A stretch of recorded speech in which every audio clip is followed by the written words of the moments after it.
everybody's attention. Gotta tell you, a branch library is often only as strong as its staff and the leader of that staff. And here's the leader of the staff, the branch librarian, Maggie.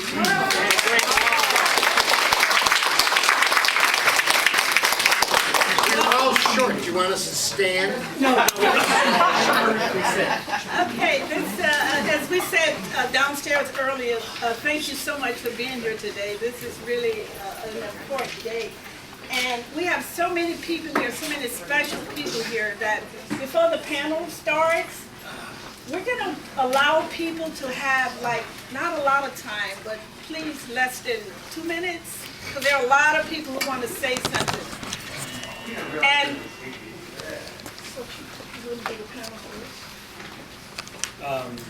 you haven't figured this out yet. no, not yet. We're trying. If we can do the panel first, and then when we open it up for questions. Yeah. Okay, I'm going to let Stephen's going to introduce the panel. All right. Well, thank you. It's the well-known Stephen Leva, in case you didn't know.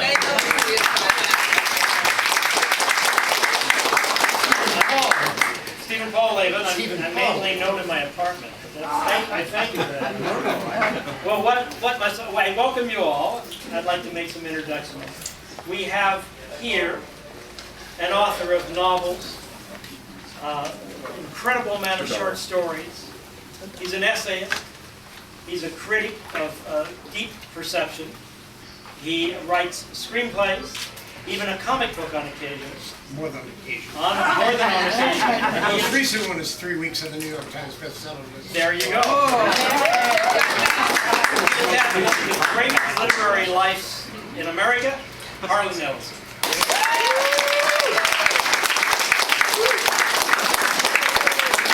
Credit to my species and a snappy dancer. And not to mention wonderful shoes, which matches his tie. The very first episode of Star Trek aired, Mantrap, was written by this gentleman. Aside from that, modesty forbids him from saying anything further complimentary about me, because I make a living without having a job, and that puts me on the outs. Because everybody, it seems, is tied to this antediluvian concept called having a job and earning a living. How primitive can you be? Let him give your introduction, damn it. Okay, Star Trek. He also co-wrote the novel Logan's Run with William F. Miller. He wrote the original story that Ocean's 11 was based on, and the subsequent remakes and sequels. He wrote a number of well-loved episodes of Twilight Zone. This man has contributed to our popular culture, George Clayton Johnson.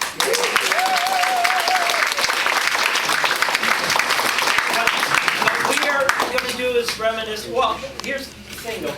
Their greatest credit, though, or the credit that means the most today, is a credit they share, which is colleague and friend of Ray Bradbury. And so we want to reminisce about Ray Bradbury. I knew Ray for 30 years, but these gentlemen knew him much longer and much deeper than I ever knew Ray. So I am very anxious to hear what they have to say. And the best way to start... Maggie is whispering in your ear. What people? Well, I hate secrets. But we've already started, Maggie, so it'll be content. I know, decisiveness. What I would like to do is ask first Harlan and then George if you remember the day you met Ray. Or if not, what are your earliest memories of Ray? I brought my earliest memory of Ray with me. Since we are in a library, it is apropos. This book is the first edition of an anthology called The Other Side of the Moon, which was edited by one of the great editors in the fantasy field, August Derleth, who lived in Sauk City, Wisconsin. This book is called The Other Side of the Moon. I stole this book from the Cleveland Heights High Library. Stole it. Actually stole it. Put it under my coat and stole it. The year after my father died. My dad died in '49 in Painesville, Ohio, 30 miles east of Cleveland. And and I got sent to Cleveland to go to school, and they didn't like me and I didn't like them. And I spent most of my time in the library, and there I encountered my first Ray Bradbury story, which is called Pillar of Fire. Now, many of you do not know this story because it was only reprinted in a book of his called R is for Rocket, which was intended for children. But I will read you the opening lines, and you will see that it's not for children. The opening lines of Pillar of Fire.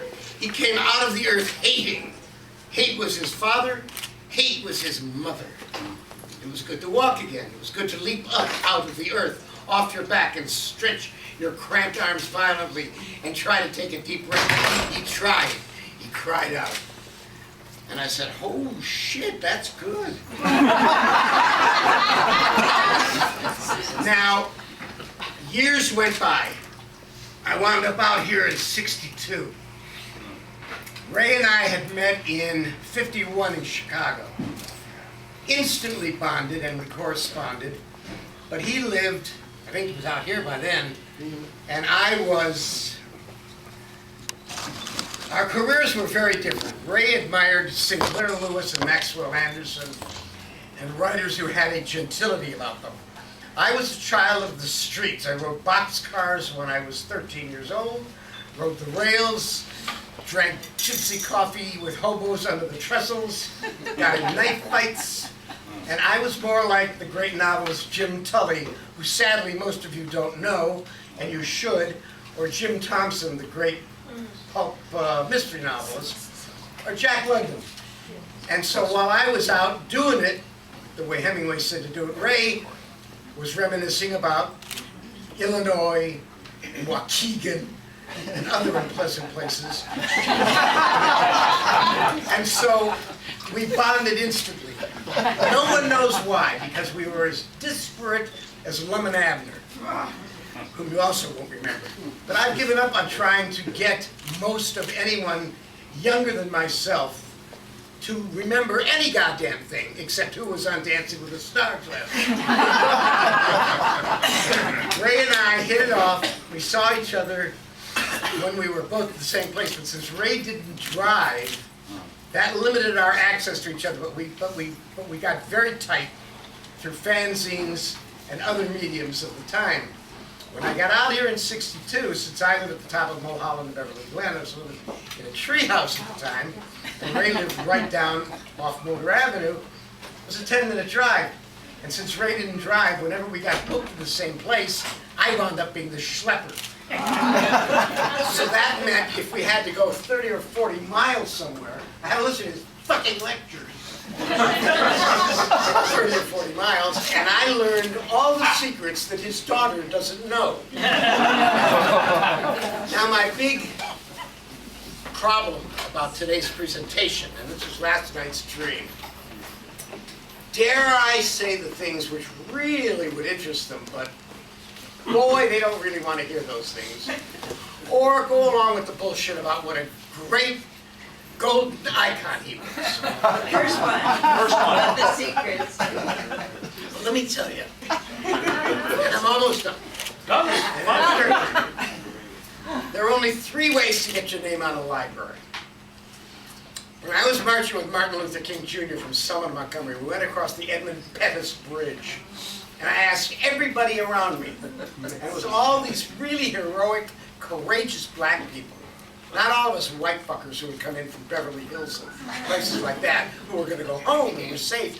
These people who had to be there the next day when the Klan and all of these fat buttocks, white motherfuckers, came out to burn their houses and kill them. And I said, who the hell is Edmund Pettus? Not one of them knew. And it turned out after vast research through the Merriam-Webster Who's Who in American Politics, Edmund Pettus was a miserable, parsimonious, pettifogging, little separatist, segregationist bastard who probably should burn in hell forever. And no one knew. So that's one way to get your name on a library. Be a politician with absolutely no ties to anyone who will come thereafter. Who will say, who is Edmund Pettus?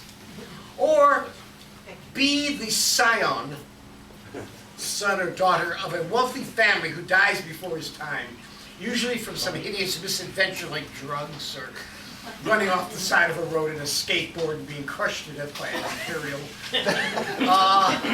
And then the parents will contribute $800 million to some library, and it will wind up being the Farnsworth T. Terwiggle.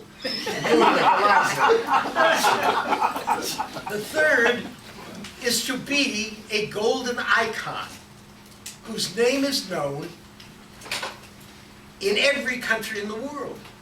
There's no place you can go on this planet that the name Ray Bradbury does not evoke exactly the same. God, Ray Bradbury. I remember reading Death by Rain for the first time in Planet Stories in 1947, or Fahrenheit 451 for you youngsters.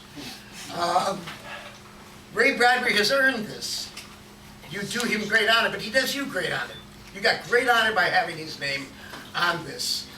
And I could tell you stories about him. This book comes back to haunt him and haunt me. We were on the Queen Mary on May 5th, 2002. And Ray used to come to the house all the time, and Ray loved to sign my books. I never asked him. I got books from Steinbeck. There were two guys who always forced the signature. Norman Mailer was one, and Ray was the other one. And Ray seemed to think that I needed signed copies. And he grabbed, among others, this first edition of Dark Carnival, which had been given to me by August Derleth. It's an Arkham House book. It's very, very rare, very, very valuable. And it's got my book plate in it. It's got a Hannes Bach book plate in it. And he signed it with those awful, leak-through markers. You know what I'm talking about? Those of you who have been defiled by Ray Bradbury. And I begged him, Ray, use a ballpoint. Use something that doesn't leak. It usually leaks through 3 pages. This one only leaked through 1. And he wrote Harlan, this bestseller from 1947, 5 copies a week. Anyhow, I go to the Queen Mary. We were doing a thing. God knows what it was. Something like this. And this book meant so much to me. Because I'm a lamb from the Cleveland Library. my library. Still on the lamb. In 2002. And I took it up to him and I said, Ray, would you sign Pillar of Fire for me? And he came at me with a marker that was as big as Lithuania. And I said, Ray, no, no. And I can project, folks, believe me. And I said, no, no, I'll kill you, you son of a bitch. Don't use that. And he used it, and it went through 5 pages. And if you think I'm making that up, I will show it to you.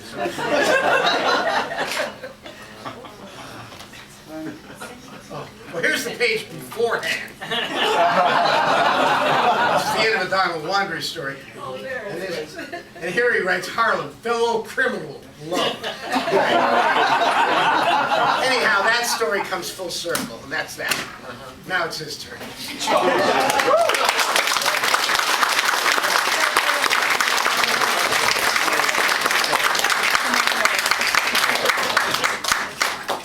Are you sober? Mildly. I can remedy that. So, let's see. Ray Bradbury is a perfectly mature, completely grown adult 14-year-old. I am 15, going on 16. I am almost 16. I brag about that, but I'm really a 15-year-old. Because that's when I left home, I ran away with my mother's permission. And then on my own She packed in sandwiches. Literally that, she gave me pocket change. But anyway, Ray Bradbury, American treasure. It was very early on. I wanted to be a writer later after that, but suddenly there was Ray Bradbury, a short story. And I read it and I started searching for Bradbury, and I was among a group of people who came together around the fact that they were all Ray Bradbury fans, or Ray Bradbury nuts. Charles Beaumont, William F. Nolan, Richard Matheson, even Frank M. Robinson and Ray Russell, editor of Playboy. All of these people, it turns, my God, yes, he's a force of nature, because he's a perfectly mature 14-year-old. He's capable of getting shocked. Oh, I'm too suave for that. Nothing shocks me. I am incapable of being shocked. I am sophisticated and cool. And I'm not Ray. Ray, wow, God, Jesus, are you sure? Emphasis on excitement. And I saw that in his stories. And I saw his love for language. I saw the rhythm and the poetry of the guy. So in answer to the question about meeting Ray Bradbury, physically to encounter him, I went to a meeting of the Fictioneers. It's a loose group of people that organize and periodically get together at a big hotel or something. In this case, the 7 Chefs on Sunset or Hollywood. Writers. Yeah, 7 whatever. Anyway, there I am with a bunch of penny-a-word wordsmiths, which made me envy them, because I really wanted to be a fictioneer. I wanted to be paid money to keep coming up with new and interesting things to write about, so that I could make a living, a few cents a word if necessary, and be a fictioneer.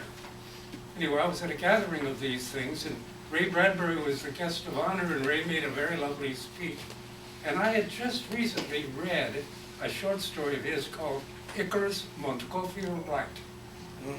It's a little lyric thing, it's very poetic, it's strong, but it's all about flight. Icarus, who flew too close to the sun, Montgolfier and the French balloon, Wright, the Wright brothers. Man's need to be like the birds. It's a great lyric thing. So I had read it, and here was me at a bar downstairs from this place, and Ray Bradbury elbows his way in to order a glass of wine. And he's trapped, and I'm trapped, so I get an opportunity to talk to him. You don't know me, I'm George Thompson. And, but I did read your story, Icarus, and I start telling him how I thought it was a wonderful, limited animation, Mr. Magoo kind of a thing, because of the lyric content of it, just as a reading. Just get a good reader and let a person read it, and then illustrate the reading. It'd be fabulous. No, it won't work, says Ray. Yes, I think it will. Okay, well, I'll go for it. And he gives me permission, so I go home that night and I write a script for Icarus Montgolfier Right. And I managed to get the script to Format Films, and Format Films invested $14,000 in making a 17-minute long semi-animated film out of Icarus. Well, Ray has publicly given me credit for the fact that I brought that element into the world, so that now I share credit with Ray Bradbury. I'm very, very proud of the number of people I've collaborated with, including Edgar Allan Poe. You didn't have much say that, though. Now there's a book out now that is a piece of Poe-esque writing Poe wrote, and people are offered a chance to collaborate with him, so if they'll fit his thing into their thing, and I was one who was successful at that. But anyway, because I'm a natural-born forger, I'm totally uneducated. I've repeated the 6th grade twice, so they wanted me to learn school, but I could not learn school. I left in the 8th grade. I know nothing. I failed everything I've ever gone into academically. I feel alien in a classroom, but I love libraries. Libraries have really been an important thing in my life, and I so recognize Ray Bradbury's contribution to reality by his pains of beauty library. Say, wait, George Clayton Johnson, that's who I am.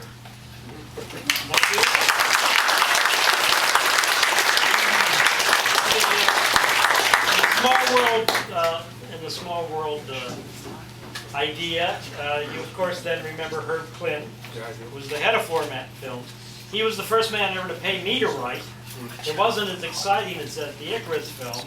It was a film done for the Defense Department, photography in motion. And to this day, I've still never seen it. It was done for the Department of Advanced Research, the secret thing. But They showed it at the Telluride Festival. oh, missed a shit. Oh well. Anyway, it was called Cartography in Motion. If you ever run across it, like some of you possibly, the real way I first met Ray Bradbury, of course, was in his work, and it was the opening of Martian Chronicles. It was Rocket Summer, and those opening lines grabbed me like I don't think I'd been grabbed before. And then later. The great influences on me wanting to become a writer was Ian Fleming, the author of the James Bond novels, and W. Somerset Maugham. And I told this to Ray at one point, that you were the three that made me want to become a writer, and he just looked up at me and he said, "That's good." And then I noticed on the wall an autographed, a picture of William Somerset Maugham, autographed by Maugham, right outside of his den, and I hadn't even realized it. So he was a great lover of Maugham's short stories as well. Hey, Susan, are you here? Where's Sue? What happened to that Evan Durrell painting that was in the living room? No, not my Susan. Sue Bradbury. Sue Bradbury Nixon. Sue Nixon. She stepped out. She stepped out. Oh, forget it. It's not important. Good question. What's your favorite Bradbury story of all? Of all? Kaleidoscope. Kaleidoscope? I have an affection for the better part of Wisdom, especially because the one-act play version of it I was honored to direct during Ray Bradbury Week. I had James Cromwell in the lead. Jamie won an Emmy last night. Yeah, oh, did he for the Yeah. Oh, great. He's a I worked wonderful with Jamie. actor. This was a one-shot stage reading with James Cromwell and Seamus Dever from Castle, and a wonderful young actor named Jeff Kanata, who's known more on the internet, but is recording the audiobook of my book, so I love it deeply. But that short story, if you've never read it, he wrote it, I think Z. Bradbury figured out as best as possible. He probably wrote it in the late 50s, or John Eller knows biographers. It wasn't published until the 70s, but it is a plea for understanding. It's about a homosexual couple, who's the grandfather of one of them is Irish. Probably takes place in 1950s when homosexuality was still illegal in England. And the grandfather kind of accidentally discovers that his grandson is homosexual. And instead of, he obviously is tortured by it, but he reacts by telling his grandson the story of a great relationship he had as a 12-year-old boy with a gypsy 12-year-old boy for 3 or 4 weeks in one summer, and how magical it was. And he has this long, wonderful speech. And what he portrayed it as is it was a true love affair, had nothing to do with anything carnal. And the message of the piece is, as long as there's love, it's love that matters, everything else doesn't matter. And he wrote this many, many years ago, and I had not read it until I was asked to, by Ray, to direct this piece. And it was so moving to me that Ray could see the importance of that particular thing. And it is a long time before he could get it in the print. And it still, to this day, it moves me just thinking about it. And we gave, James Cromwell obviously gave a great performance, they all did. And just before they go out to perform, Ray says to him, "By the way, this has never been performed before." Which I don't think is actually true, but Ray told us that, and it was like, thank God you didn't tell us before. But I think it gave Jamie Cromwell and Seamus and Jeff a little more something, and they just did a wonderful reading that night. It was a great night. Ray loved it. What was your favorite short story? Kaleidoscope. It's a story about a rocket ship that's torn apart by an asteroid or something, and all of the spacemen in their costumes separate, and each is heading off toward a distant place, and each sort of knows space, and they realize what's happened to them. And they realize that they're still connected, and that they're all dying. There's no escape. But meanwhile, they got the oxygen, they got the communication, and so they talk to each other. And the conversation is just electrifying. And the end of the story is so wonderful. Erwin Shaw did it in a story called The Girls in Their Summer Dresses. Yeah, great story. The last two lines completely shift focus. In a weird way, they super focus everything together, but they go a completely different place, and they violate almost every rule I've ever heard of in fiction. But that very ending is what gives that story its power. Well, Ray Bradbury did that too. You know, just a small, here's some guy falling through space, realizing that he's the one that's going to come back into Earth's atmosphere, and he's realizing that when he hits it, he'll burn like a match. Cut. A small boy walked down a country lane, looked up and said, "Look, Mom, look, a falling star." "Make a wish," said his mother. Make a wish. Still commit the crime. Still, I've read it a dozen times. Magic, exactly. What is he doing that makes it permissible for him to get away with such a heavy no-no? You know? But he doesn't, and it is so done so rarely. But I give that story like, whoa, this thing is. And I think Ray never cared much about no-nos. So. Now, Ray was a great dinner companion. You guys have any story of a particular meal you had together? Oh, but you didn't ask me what my favorite was. Oh, I'm sorry. What am I, chopped liver? No, you asked the question. Okay. Harlan, what's your favorite Ray Bradbury short story? Or novel, for that matter? None, I hated them all. My favorite Ray Bradbury story is a very little-known story called The Fruit at the Bottom of the Bowl, which is a Poe-esque, not a horror story, or a thriller, or a detective story, but a story of obsession, which if you haven't read, I shouldn't give it away like these two. It's a wonderful little story. It's about a guy who kills another guy and then starts worrying about the fingerprints that he's leaving behind. And Ray took that simple idea and did what real storytellers do. He said, "What if?" And he took it all the way out to the edge. And that's what you do every time you write. You walk right out to the edge of the abyss. And then like Wile E. Coyote, you step out into air. And as long as you don't notice you're standing in the air, you're cool.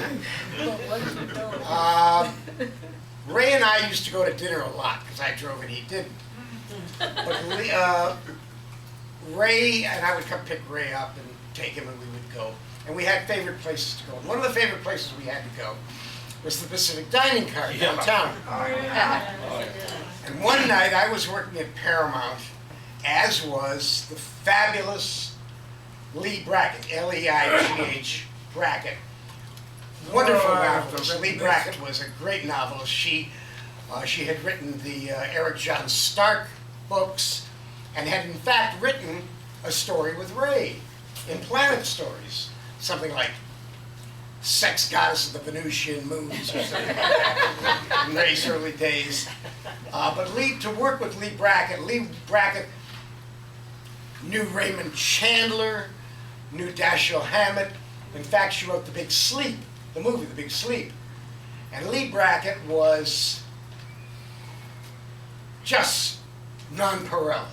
And she was married to her equal, who was the great star smasher, the novelist Edmund Hamilton, who went all the way back to the Gernsback days. And he'd written all the Captain Future stories, and he'd written just an enormous amount of work. And they lived in Ohio, which is where I first met them back in 1949, 1950, when I became a science fiction fan. And Lee and Ed took to me immediately because I was a loudmouth, brash, absolutely. The only thing that's ever held me back is my humility. They liked the cut of my jib, to be candid about it, and I adored them. I'd like to see your gym.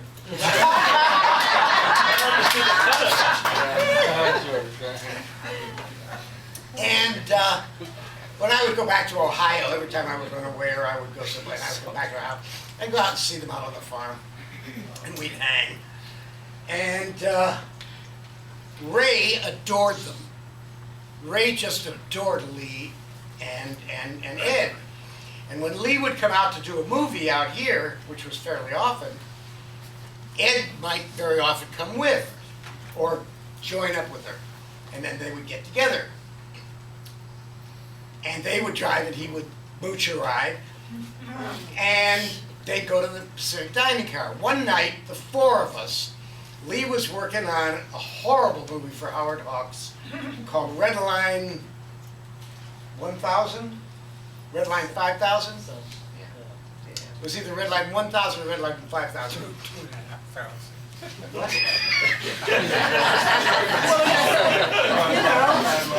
It was a racing car movie. And the guy who was playing the lead was James Caan. And James Caan had played me in my Alfred Hitchcock hour, played Harlan Ellison from my book, Memos from Purgatory. So I'm working on the lot at that time. This was after that Nightmare of the Oscar.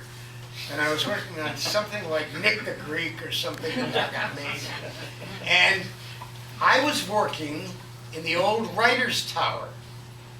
And Lee came by to see me. And she said, you know, whose office you're working? It was as big as this table. And an old wooden desk and a chair and a pencil pot and my typewriter. I always worked on an old manual typewriter, still do. And she said, you know, whose office this was? Because she'd worked with him. And I said, no, who? She said, William Faulkner. I said, no shit, I'm working on his desk. And she says, yeah, we worked on the big sleep pier together. And I said, no shit. Sometimes I am bereft of verbiage. And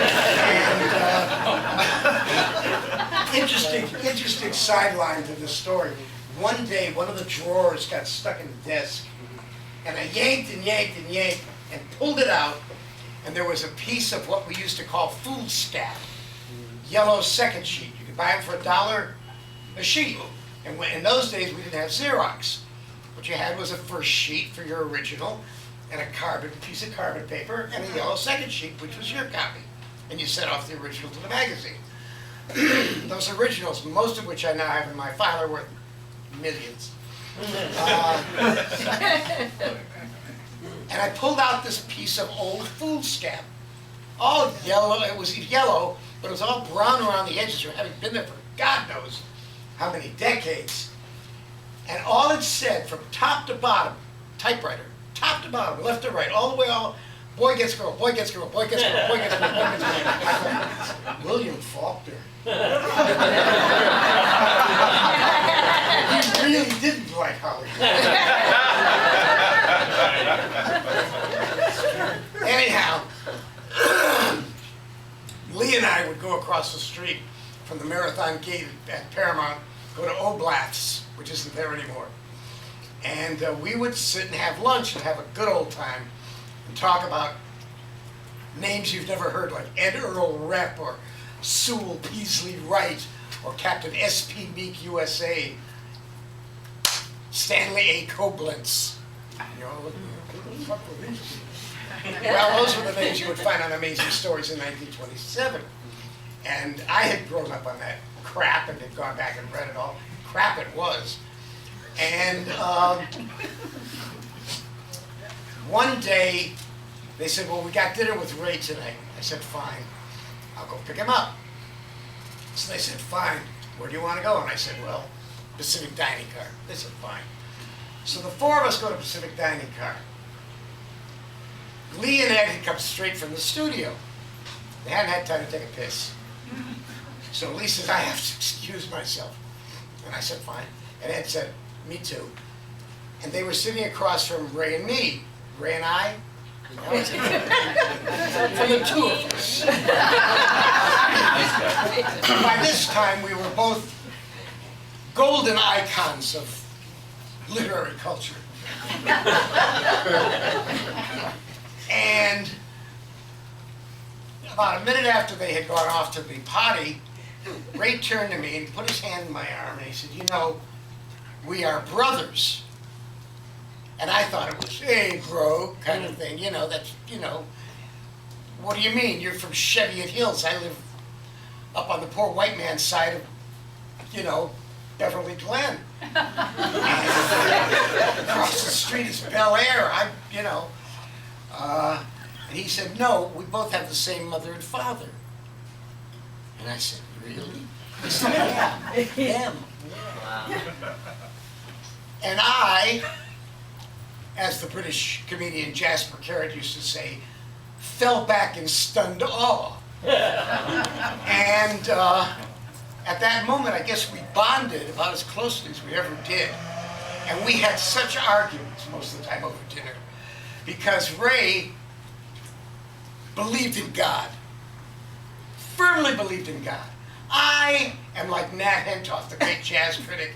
I am a stiff-necked Jewish atheist. And Ray and I would have conversations about the hereafter. And I would say, do they sell popsicles in the hereafter? Pragmatist all the way. I'm for chaos theory. They serve alcohol.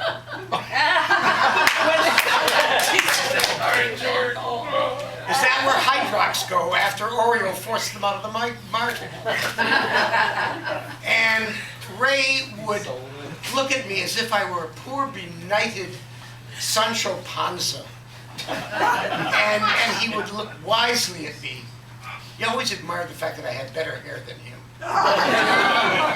And he looked at me with great emotion, would say, you'll find out. And I would say, you'll never know. So when Ray was in his last days, oh, by the way, Ray's hearing got very bad at the end, to the point where he couldn't hear anything on the phone. Yes. And he had devices, loudspeakers, and all manner of things, quad electrostatic screens, God knows what. And I would call, and I would say, hey, Ray, it's Harlan. And he would say, who? And I'd say, Harlan. And he would say, who? And I would say, Harlan. And this went on for an interminable time. So finally, I couldn't take it anymore. And I would say, Jesus Christ, you old fuck.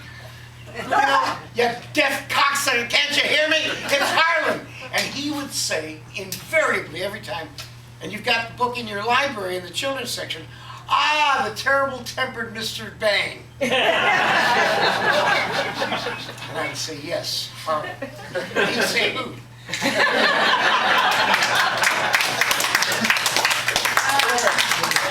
Dinner conversation story or any kind of social occasion with Ray.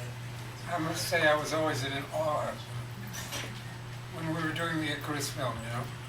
We'd get in those arguments that the producers and writers, and I mean, it's heated discussion, right? It'd get raised turn and say, allow me to be contrary. And I would just break the rhythm, you know. How can you shout at a man who says, anyway, I've always admired the man so much. I'm not exactly quite sure. Part of it is just the electrifying quality that some of his stories have. They're simple as can be, but I look at them with such envy. I wish I could do this. God Almighty, I wish that was me. Because I know how good that is. And I'm not exaggerating because I'm talking about somebody else. Not my own work, which of course is beyond reproach.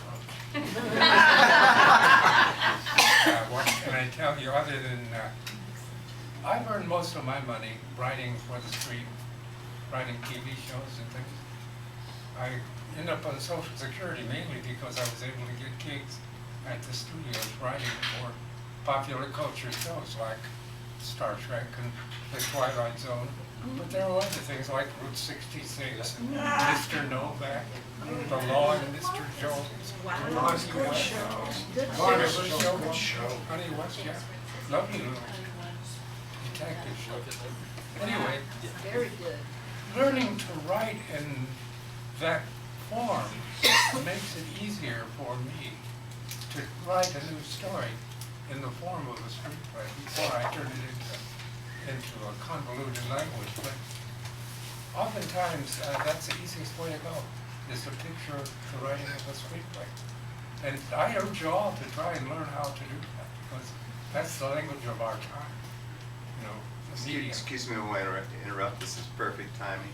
On October 12th, my father is going to be at the Mystery and Imagination bookstore in Glendale. I have flyers I'll be glad to hand out if you care to come. He'll be talking about writing, and he talks when he gets comfortable. So there you go. That's his son.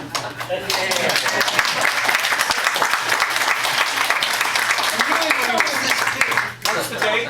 Tony. October 12th, I've got a bunch of flyers. I'll put them on the desk up here and you can all grab them later. Mystery and Imagination was Ray's favorite bookstore towards the end. I wrote a blog on the Huffington Post about it, which you're welcome to Google and find. The blog started getting people internationally interested in this bookstore, so I'm very pleased about that. I never got to spend much time at meals with Ray. The only one I can remember is a lunch, actually, a birthday lunch for the great animator Chuck Jones, who I was working for at the time. And there's a story there, but it's more about Chuck, so I'll dispense with that. But I do want to tell you about the time we worked together on a film version of Little Nemo in Slumberland, the great early 20th century comic strip by Winsor McCay. The film was eventually made, but not with the participation of myself, my boss at the time, who was Gary Kurtz, who produced Star Wars and American Graffiti and Empire, what have you. And Ray Bradbury was writing the screenplay. And I was on the project for 2 years, a year of it in Japan, in Tokyo. But the first year is I set up a building. Gary was in London doing the Oz picture. So basically, I was running the show in LA. I set up an office in Hollywood, and we brought some of the Japanese artists. It was a Japanese-American co-production, and I had my American artists, some of whom later went on to do great stuff. Roger Allers, who co-directed Lion King, was part of it. And Ray would come to meet with our artists to do the inspirational art, to talk about what the story's going to be. And when he would come into the office, he would bounce and flow all at the same time, open the door, come in, and always with an announcement. It would be something like, he'd open the door and come in and say, "People send me metaphors in the mail. Isn't that wonderful?" Yes, Ray, that's absolutely wonderful. That's great. But one day he came in, bouncing in like that, and he says, "I just came from a writers' conference, and I told everyone, you don't have to read Saul Bellow." And I was reading The Adventures of Augie March at that time.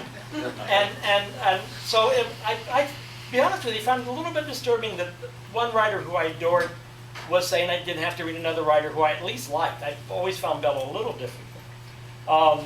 And I discussed it with my assistant, who later became my wife and is still my wife.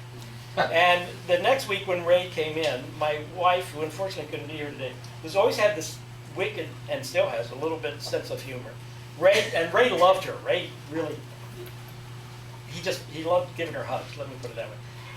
He would go into her office and she said, "Oh, Ray, I was just talking to Saul Bellow and he had wonderful things to say about you." And Ray's jaw dropped, and then Amanda luckily gets a twinkle in her eye, he caught it, and then he just started bellowing and laughing. Ray, as I put it in one of my essays, Ray was very serious about his work, but he had that great ability of not taking himself too seriously and finding the humor in himself. He was just that great of a person.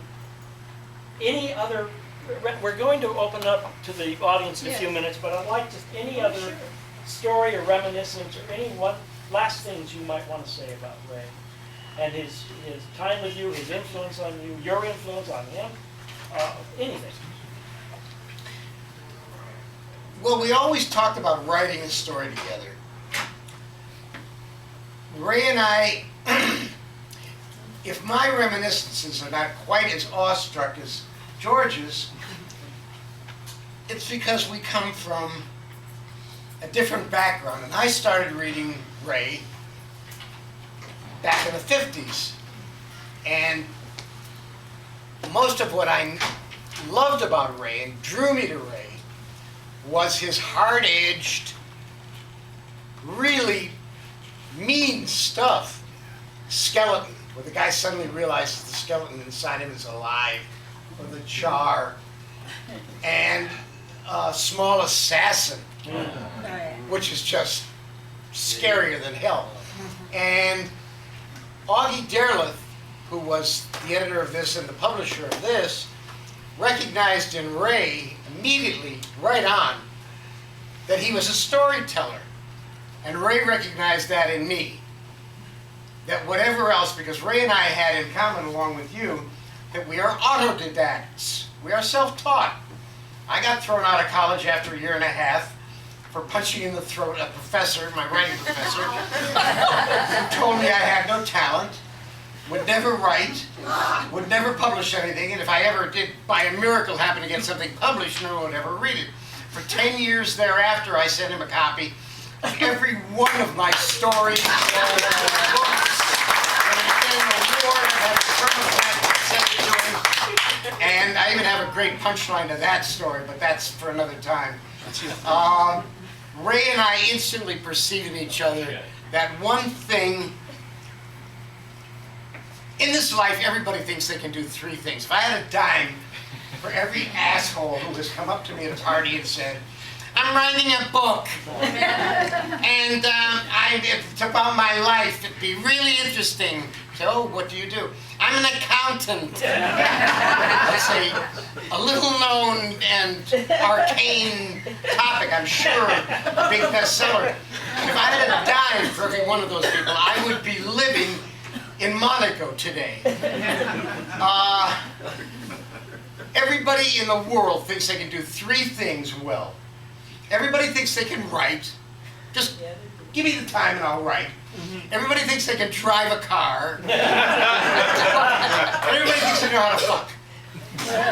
When in fact, all three of these arts are skills and take a great deal of practice and knowledge and expertise. Years of dedication. Huh? Years of dedication. Years of dedication.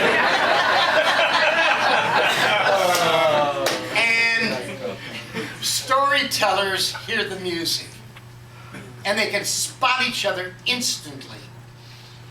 Jonathan Winters and I, the minute we saw each other,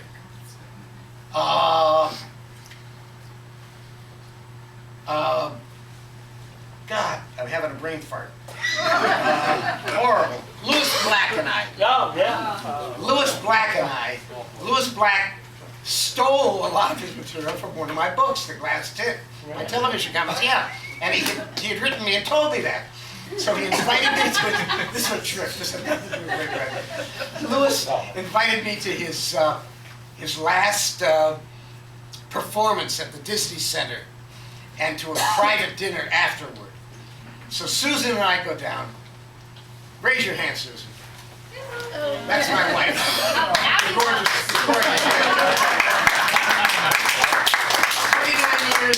29 years together, 28 married, and counting.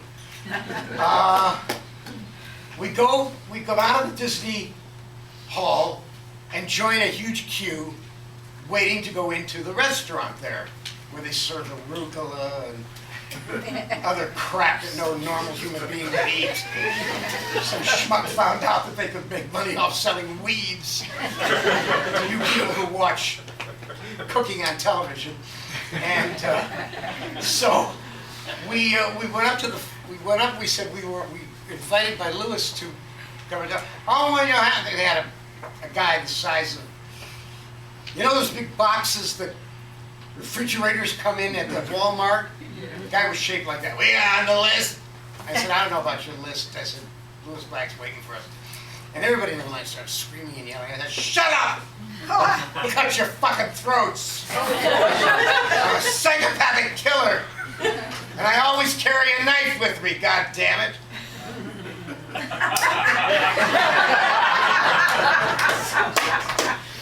So, it had to wait quickly. Guy let us in. Lewis came down from backstage, and I knew that we had to say something to each other. You know, when the Pope met Attila the Hun at the gates of Rome, and Attila was about to sack Rome, the Pope came out and said something to him, and Attila the Hun turned back, and of course, 9 years later, Alaric the Goth sacked Rome, but it was, so I figured, somebody's going to say to me, "You met Lewis Black, what were your first words together? Like, what were your first words to Ray Bradbury?" And I said to Lewis Black, I handed him a copy of a movie that they had just made about me called Dreams with Sharp Teeth, which you can Google up, and it's on, Get it. yeah, Amazon. it's on Amazon. Dreams with Sharp Teeth, wonderful film. And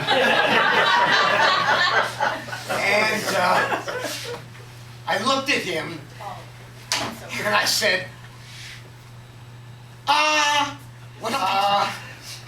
where did I start? I don't know. Ray and I once did after this dinner with Lee Brackett, Ray and I once did a thing like this for a high school. I wish your high school kids had been here. They were really great. I like the one who picked his nose. And I flirted with the one who kept doing this and giggling like a Japanese schoolgirl. They seemed shocked when I told them I had screwed a nun. I don't know why. I guess because it was a Catholic school. Yes, I think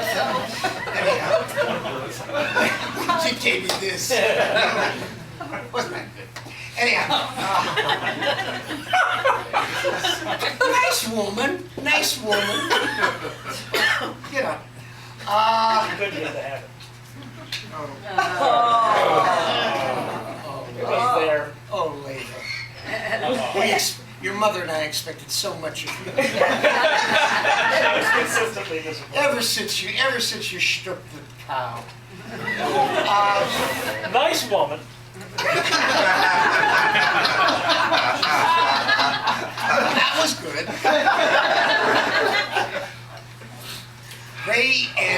Ray and Frank Herbert, who wrote Dune, and I, another pal of mine, went to this high school. And we were all three on the stage at the same time and just shucking and jiving. And the kids were loving it. Ray had a terrible embarrassing moment, which I will not tell you about. Complained about it in the car all the way back. But somebody said, think up a story. That's like the people who come up to me and say, it's like Willie Loman coming up to his brother Ben in Death of a Salesman. What's the secret, Ben? He says, diamonds, Ben, diamonds. Went into the jungle and hewed out an empire of diamonds. They always come and want to know the secret of life. And I always say, where do you get your ideas? And I say Schenectady. There's an idea service in Schenectady. I send them $25 a week. They send me a fresh 6-pack of ideas every week. People have actually tried to get healed from that service. So somebody says, think up a story. Well, easy enough for them to say there's about 2,000 kids out there. So Ray said nothing. Frank Herbert turned the other direction. And I'm standing all alone in the middle. They're all looking at me. And I said, how about a doctor who injects his patients with little bits of death so they build up an immunity to it? And Ray turned around and said, oh, that's a great idea. Yes, I'll write that. Frank Herbert said, yeah, I could write that too. I could write that. That would be good. And I said, sure. The only one who wrote it was me. It's called The Diagnosis of Dr. Dark Angel. And it's a good story.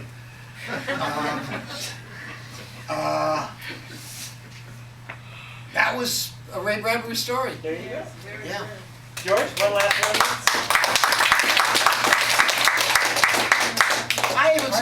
I loved him. I loved him. that's I wasn't right. in awe. I loved him too. Yeah. But I loved You were in awe of him. I was in such respect. If this guy's going to get his way in this room, when I come into that room and Ray Bradbury, and all of a sudden I'm ready to punch somebody out if they mess with him. You know? Just because I feel totally devoted to the fellow. Yeah. And also just to the man that he was as not only the literary fellow, but just a real good guy. The one thing that fascinates me is consciousness itself. And if you didn't, that sense of being aware that you are aware, and if you didn't have consciousness itself, there isn't a way in hell I could tell you what it's like to have a mind, to do the magical things that happens in a mind at any given moment, planned or unplanned. Now, one wants to think of consciousness must pervade everything. All of space must be aware because of this sense we have of God or the prime mover or some unifying principle that gives it a heart and a soul and all of these elements that we think of as being so wonderful, you know. But at the core of it all is just this sense of being a particle in a mass of particles that goes everywhere, called consciousness. And you can't reflect upon consciousness for very many minutes before you, in my case, before you start to come up with a story or an idea or a twist or a thought. Because I know with Bradbury was a short circuit on consciousness. That's one thing that made him so attractive, was the fact that he was aware that he was aware. And he would want to let you know what it was to come to realize that you are alive. Out of all the millions and millions of years that have been around, for the last 84, I've been alive. Where did that come from? Where does it go to? Deep, deep, deep mystery. Bradbury was soaked in that sort of stuff. He believed in God. Yeah. He believed that no word is lost, that you can wish upon a star. No difference between prayer and believing on wishing on a star. Yeah. Same thing. The same mechanism. And everybody wants to believe in prayer. They want to believe there's a listener out there or in there. You pray? No, I don't pray. I haven't prayed ever, I don't think. I don't pray. No, I don't pray either. Damn it. What are we missing? Fuck 'em. No. We dismiss it too easily. They're into something. I wish the hell I knew what it was. People who pray, who actually believe Yeah. that the supplication, and yet you wish. You must wish. And then you listen to the news reports from Kenya. Yeah, you're calling it You prayer. wish you weren't there. Anyway, you get the idea of what I'm talking about is consciousness itself. The minute you start to focus upon that, you'll start to become a writer. Because Harlan can't move a step without it. Ray loved humanity. Ray really, that's hard to say. Ray really believed in the perfectibility of the human spirit. Ray, in all of Ray's stories, there is an underlying, undercurrent, subcutaneous belief that we are basically a noble spirit. Very different from my outlook. I have a love-hate relationship with the human race. On the one hand, we can paint the Sistine Chapel ceiling, write Moby Dick, and put someone on the moon. On the other hand, some assholes go into a mall in Kenya and kill 136 innocent people. I come down with this is Ray and me. So this is why I could never be in awe of Ray. Because Ray was like a road buddy to me. We would wander down the road arguing about shit. George thought he was infallible. And probably to most people, Ray Bradbury was infallible. And if For you a read, 14-year-old, he was really together. huh? For a 14-year-old, Yeah. he was really together. Yeah. He and I would talk about this, and I would say, I come down with Mark Twain, who said, if you believe there is a God, some great bearded entity up there watching to see whether you masturbate or not, and you look around you at the state of the world, you are forced to the ineluctable conclusion that God is a malign thug. I was bald, too. That's Twain. long hair. I'm not good enough to think that. That was Twain. But Ray would get enraged. He would absolutely explode. He would go ballistic on me. No, no, no. Have you never looked at a flower? And I would say, oh, don't start with the flower thing with me again. He would do the flower and the golden sunshine. And I would say, Ray, I've read the October Country. Ray, I know about all that stuff. Ray, look what happened in Dubai yesterday, Ray. You know, God makes hair-lipped children. Well, there were many sides to him. Yes. I wonder why God does that. What, hair-lipped children? To children, or sends a guy into a shopping mall, high-powered rifle. You know, what the hell is that all about? God, can't you see this happening? Well, possibly, George, it is that someone is listening. It's called the NSA. Ray sent me a box of chocolates once, only once. I don't eat chocolates, but Ray sent me a box of chocolates. I had a story that was collected in the Best American Short Stories called The Man Who Rowed Christopher Columbus Ashore. And it's one of my standard atheist tracts. The basic concept of which is God, unlike Einstein, says God does in fact shoot craps with the universe. And then one day he will give you the lottery and you'll win $20 million, and the next day he'll give you colon cancer. That's the way it works. Because you won the lottery, so you Yeah, well, it's told in the form of a calendar in which the representative of God, whose name is Levendus, which in Greek means love for life. Levendus goes around and one day he'll help a little old lady across the street, even though she doesn't want to go across the street. He'll help her across. He's hitting him with a stick. And the next day he'll firebomb an orphanage. And it got picked for Best American Short Stories. And Ray had wanted to, Ray had made it in Best American Short Stories once. And he wanted to make it again. And he saw my story and he sent me a box of chocolates. And the following year, Ray wrote a story. And I don't know where it was, I can't remember now where it was. It was in Cosmo or someplace unlikely. Well, he had stories in Cosmopolitan. Yeah. And it was a wonderful story. It was a wonderful story about a witch dreaming. And I called Martha Foley. Foley, who edited the book. She whittled it down to whoever the guest editor was going to be. If it was going to be Saul Bellow or Norman Mailer or Sylvia Plath or whoever. She whittled it down from 10 million stories down to 50. And I said, you got to look at this story. You got to see this. It's time for Bradbury to be back in the book. And I sent it to her. Didn't make it, but she called Ray, and Ray sent me the box of chocolates. And I just remembered that story. Well, let me before we go to the audience, let me just. Did I go on too long? No, that's fine. Not for you. Oh, well, everybody is still here. I think that's your answer. They wouldn't be here if you thought you went on too long.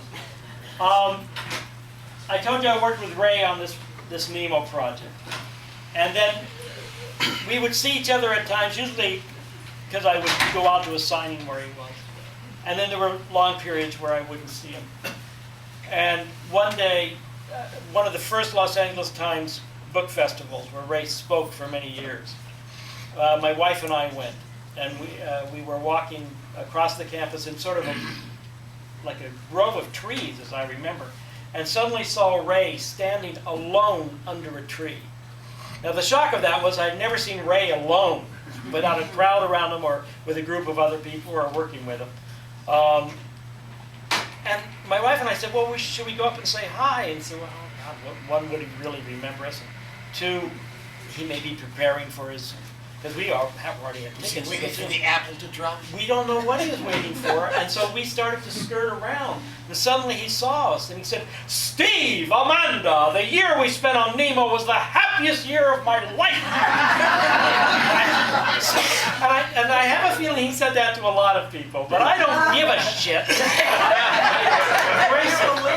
So later, finally, when I was, I'd spent too many years sort of involved in animation.